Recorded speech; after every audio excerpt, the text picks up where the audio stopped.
خیرکم من تعلم القرآن وعلمہ، تم میں سے بہترین شخص وہ ہے جو قرآن سیکھے اور سکھائے۔ اہدنا الصراط المستقیم،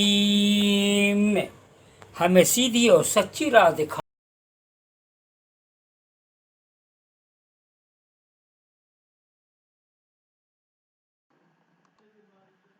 السلام علیکم ورحمۃ اللہ وبرکاتہ۔ عبدالوہاب حاضر خدمت۔ آج میں آپ لوگوں کے سامنے سورہ الدہر کی تلاوت کروں گا۔ آئیے سماعت فرماتے ہیں۔ بسم اللہ الرحمن الرحیم۔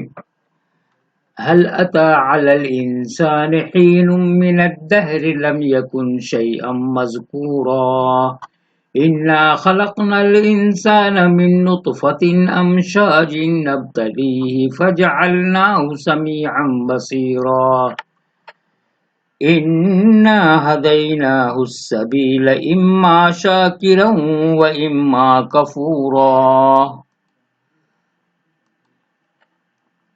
شروع اللہ کے نام سے جو بڑا مہربان نہایت رحم والا ہے۔ کبھی انسان پر زمانہ میں ایک وقت گزرا ہے کہ وہ کوئی قابل ذکر چیز نہ تھا۔ ہم نے انسان کو ایک مخلوط بوند سے پیدا کیا۔ ہم اس کو پلٹتے رہے، پھر ہم نے اس کو سننے والا، دیکھنے والا بنا دیا۔ ہم نے اس کو راہ سمجھائی، چاہے وہ شکر کرنے والا بنے یا انکار کرنے والا۔ قرآن 7ویں صدی میں، یہ تفسیر ہے، قرآن 7ویں صدی عیسوی میں اترا۔ اس وقت ساری دنیا میں کسی کو یہ معلوم نہ تھا کہ رحم مادر میں انسان کا آغاز ایک مخلوط نطفہ سے ہوتا ہے۔ یہ صرف 20ویں صدی کی بات ہے کہ انسان نے یہ جانا کہ انسان اور حیوان کا ابتدائی نطفہ دو اجزاء سے مل کر بنتا ہے۔ بات ہے کہ انسان نے یہ جانا کہ انسان دو اجزاء سے مل کر بنتا ہے، ایک عورت کا بیضہ اوویم، پتہ نہیں کیا لفظ ہے بہرحال، اور دوسرے مرد کا نطفہ اسپرم۔ یہ دونوں خوردبینی اجزاء جب باہم مل جاتے ہیں اس وقت رحم مادر میں وہ چیز بننا شروع ہوتی ہے جو بالآخر انسان کی صورت اختیار کرتی ہے۔ 1500 سال پہلے قرآن میں نطفہ امشاج یعنی مخلوط نطفہ کا لفظ آنا اس بات کا ثبوت ہے کہ قرآن خدا کی کتاب ہے۔ قرآن میں اس طرح کی بہت سی مثالیں ہیں۔ یہ استثنائی مثالیں واضح طور پر قرآن کو خدا کی کتاب ثابت کرتی ہے، اور جب یہ بات ثابت ہو جائے کہ قرآن خدا کی کتاب ہے تو اس کے بعد قرآن کا ہر بیان مجرد قرآن کا بیان ہونے کی بنیاد پر درست ماننا پڑے گا۔ بہت امپورٹنٹ بات ہو رہی ہے، غور سے پھر سنیں گے آپ لوگ۔ آئیے میں قرآن کی تلاوت کرتا ہوں۔ اِنَّا أَعْتَدْنَا لِلْكَافِرِينَ سَلَاسِلَ وَأَغْلَالًا وَسَعِيرًا إِنَّ الْأَبْرَارَ يَشْرَبُونَ مِنْ كَأْسٍ كَانَ مِزَاجُهَا كَافُورًا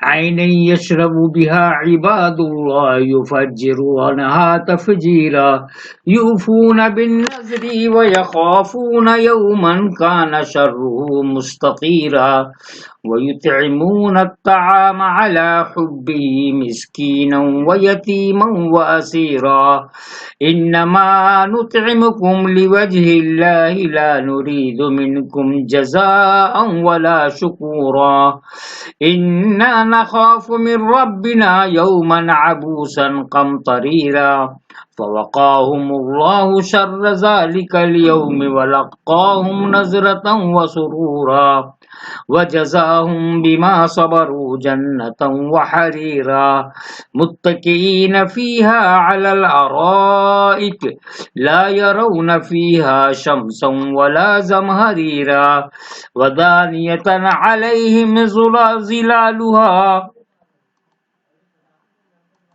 وَذُلِّلَتْ قُطُوفُهَا تَذْلِيلًا وَيُطَافُ عَلَيْهِمْ بِآنِيَةٍ مِّن فِضَّةٍ وَأَكْوَابٍ كَانَتْ قَوَارِيرَا قوارير من فضة قدروها تقديرا. ہم نے منکروں کے لیے زنجیریں اور توق اور بھڑکتی آگ تیار کر رکھی ہے. نیک لوگ ایسے پیالے سے پیئیں گے جس میں کافور کی آمیزش ہوگی. اس چشمہ سے اللہ کے بندے پیئیں گے. وہ اس کی شاخیں نکالیں گے. وہ لوگ واجبات کو پورا کرتے ہیں اور ایسے دن سے ڈرتے ہیں جس کا سختی عام ہوگی، اور اس کی محبت پر کھانا کھلاتے ہیں محتاج کو اور یتیم کو اور قیدی کو. ہم تم کو کھلاتے ہیں تو اللہ کی خوشی چاہنے کے لیے. ہم نہ تم سے بدلہ چاہتے ہیں اور نہ شکر گزاری. ہم اپنے رب کی طرف سے ایک سخت اور تلخ دن کا اندیشہ رکھتے ہیں. پس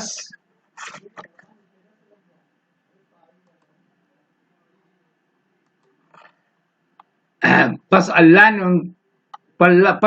نے ان کو اس دن کی سختی سے بچا لیا اور ان کو تازگی اور خوشی عطا فرمائی، اور ان کے صبر کے بدلے میں ان کو جنت اور ریشمی لباس عطا کیا. ٹیک لگائے ہوں گے اس میں تختوں پر. اس میں نہ وہ گرمی سے دوچار ہوں گے اور نہ سردی سے. جنت کے سائے ان پر جھکے ہوئے ہوں گے اور اس کے پھل ان کے بس میں ہوں گے، اور ان کے آگے چاندی کے برتن اور شیشے کے پیالے ہوں گے. پیالے گردش میں ہوں گے. شیشے چاندی کے ہوں گے جن کو بھرنے والوں نے مناسب انداز سے بھرا ہوگا. دنیا میں انسان کو آزاد پیدا کیا گیا اور پھر اس کو راہ دکھا دی گئی، ناشکری کی راہ اور شکر گزار زندگی کی راہ. اب یہ انسان کے اپنے اوپر ہے کہ وہ دونوں میں سے کون سی راہ اختیار کرتا ہے. جو شخص ناشکری کا طریقہ اختیار کرے اس کے لیے آخرت میں دوزخ کا عذاب ہے.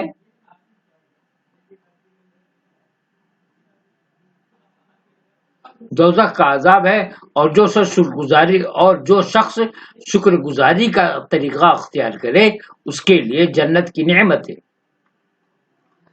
وَيُسْقَوْنَ فِيهَا كَأْسًا كَانَ مِزَاجُهَا زَنْجَبِيلًا عَيْنًا فِيهَا تُسَمَّى سَلْسَبِيلًا وَيَطُوفُ عَلَيْهِمْ وِلْدَانٌ مُخَلَّدُونَ إِذَا رَأَيْتَهُمْ حَسِبْتَهُمْ لُؤْلُؤًا مَنْثُورًا وَإِذَا رَأَيْتَ ثَمَّ رَأَيْتَ نَعِيمًا وَمُلْكًا كَبِيرًا عَالِيَهُمْ ثِيَابُ سُنْدُسٍ خُضْرٌ وَإِسْتَبْرَقٍ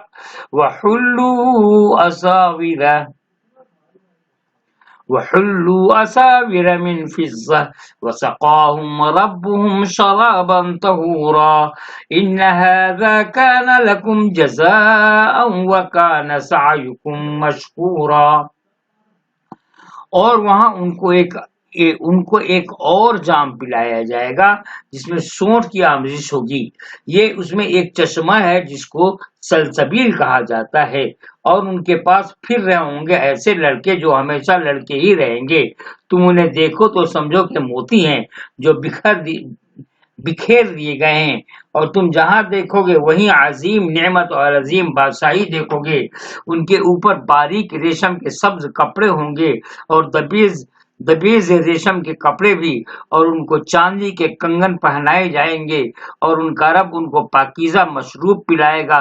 بے شک یہ تمہارا صلہ ہے اور تمہاری کوشش مقبول ہوئی.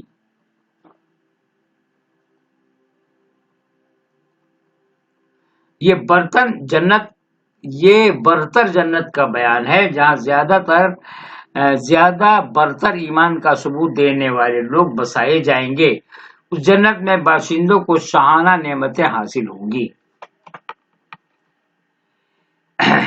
اِنَّا نَحْنُ نَزَّلْنَا عَلَيْكَ الْقُرْآنَ تَنزِيلًا فَاصْبِرْ لِحُكْمِ رَبِّكَ وَلَا تُطِعْ مِنْهُمْ آثِمًا أَوْ كَفُورًا وَاذْكُرِ اسْمَ رَبِّكَ بُكْرَةً وَأَصِيلًا وَمِنَ اللَّيْلِ فَاسْجُدْ لَهُ وَسَبِّحْهُ لَيْلًا طَوِيلًا إِنَّ هَؤُلَاءِ يُحِبُّونَ الْعَاجِلَةَ وَيَذَرُونَ وَرَاءَهُمْ يَوْمًا ثَقِيلًا نَحْنُ خَلَقْنَاهُمْ وَشَدَدْنَا أَسْرَهُمْ وَإِذَا شِئْنَا بَدَّلْنَا أَمْثَالَهُمْ تَبْدِيلًا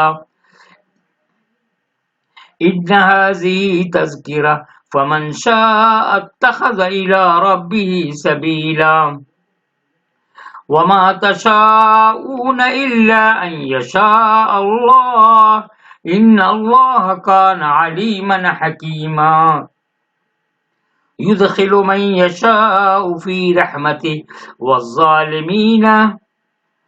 وَالظَّالِمِينَ أَعَدَّ لَهُمْ عَذَابًا أَلِيمًا یہاں سے يُدْخِلُ مَن يَشَاءُ فِي رَحْمَتِهِ وَالظَّالِمِينَ أَعَدَّ لَهُمْ عَذَابًا أَلِيمًا ہم نے تم پر قرآن تھوڑا تھوڑا کر کے اتارا ہے، پس تم اپنے رب کے حکم پر صبر کرو اور ان میں سے کسی گناہ گار یا ناشکر کی بات نہ بنو، اور اپنے رب کا نام صبح و شام یاد کرو، اور رات کو بھی اس کو سجدہ کرو اور اس کی تسبیح کرو رات کے طویل حصے میں۔ یہ لوگ جلدی ملنے والی چیز کو چاہتے ہیں اور انہوں نے چھوڑ رکھا ہے اپنے پیچھے ایک بھاری دن کو۔ ہم ہی ان کو پیدا کیا اور ہم نے ان کے جوڑ بند مضبوط کیے، اور جب ہم چاہیں گے انہی جیسے لوگ ان کی جگہ بدل لائیں گے۔ یہ ایک نصیحت ہے، بس جو شخص چاہے اپنے رب کی طرف راستہ اختیار کر لے، اور تم نہیں چاہ سکتے مگر یہ کہ اللہ چاہے۔ بے شک اللہ جاننے والا حکمت والا ہے، وہ جس کو چاہتا ہے اپنی رحمت میں داخل کرتا ہے، اور ظالموں کے لیے اس نے دردناک عذاب تیار کر رکھا ہے۔ حق کی دعوت کو نہ ماننے کے دو خاص سبب ہوتے ہیں، یا تو آدمی کے سامنے دنیا کا مفاد ہوتا ہے اور مفاد سے محرومی کا اندیشہ اس کو حق کی طرف بڑھنے نہیں دیتا، دوسرا سبب یہ ہے کہ آدمی حق کی دعوت کو نہ ماننے کے دوسرا سبب یہ ہے کہ آدمی تکبر کی نفسیات میں مبتلا ہو اور اس کا تکبر اس میں معنی بن جائے کہ وہ اپنے سے باہر کسی کی بڑائی کو تسلیم کرے۔ یہ دونوں قسم کے لوگ دعوت حق کی راہ میں طرح طرح کی رکاوٹیں ڈالتے ہیں، مگر حق کے داعی کو حکم ہے کہ وہ ان کا لحاظ کیے بغیر اپنا کام صبر کے ساتھ جاری رکھے۔ تو یہیں پر یہ سورہ اختتام پذیر سورہ دہر، اور انشاءاللہ تعالی کل یا پرسوں کل ہی انشاءاللہ تعالی سورہ المرسلات کی تلاوت کروں گا آپ کے سامنے۔ یہ سورہ المرسلات 29واں پارہ کی آخری سورہ ہے، اور اس کے بعد انشاءاللہ تعالی 28واں پارہ سے ہم لوگ شروع کریں گے۔ اس لیے ہم آخری طرف سے اس لیے شروع کر رہے ہیں کہ عام طور پر ہم لوگ نمازوں میں انہی صورتوں کی تلاوت کرتے ہیں، یا پھر امام حضرات سے انہی صورتوں کی زیادہ سنتے ہیں۔ تو سننے سے پہلے اگر معنی اور مفہوم کو بھی ہم سمجھنے لگیں گے اور قرآن جب سنیں گے، تلاوت سنیں گے، تو اس کا مزہ ہی کچھ اور ہوگا۔ ایک بات اور میں بتاؤں، میں بھی پہلے بغیر ترجمے کا قرآن شریف پڑھتا تھا، لیکن ابھی ترجمہ جو پڑھ کے آپ کے سامنے سنا رہا ہوں تو زندگی ہی بدل جا رہی ہے۔ اس لیے قرآن میں کیا ہے اسے باریکی کے ساتھ پڑھنے کی ضرورت ہے، اور کسی کے محتاج نہ بنے، خود وقت نکال کر کے قرآن کی تلاوت کریں، قرآن کی تلاوت سنیں، معنی اور مفہوم کو سمجھنے کی کوشش کریں۔ اور اب مجھے اجازت دیجیے، دعا میں یاد رکھیے گا۔ السلام علیکم ورحمۃ اللہ وبرکاتہ۔